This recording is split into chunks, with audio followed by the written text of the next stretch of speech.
مش من حقك تزعل او تتضايق حتى، ده تملي الايام تتغير وهي مش دايما في حال، بتعدي بحلوة ومرة ومش ثابتة. ده مفيش حاجة مستاهلة انك تحزن او جواك تتشال. عيش كده وانسى الهم وامحي اي جروح، وياك مرة في يوم تتغم وعلى الفرح اجري وروح، واثبت للكل انك تقدر وفي يوم تبقى ترند. ده عشان في مجالك تتصدر محتاج تتعب حبة وشوية من الجهد.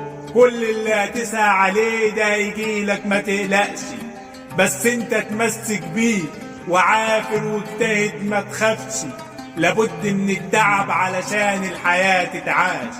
مهما تواجهك الصعوبات تصدى ليها، كن جاهز قابلها بالتحديات وخلي معاك دايما حافز.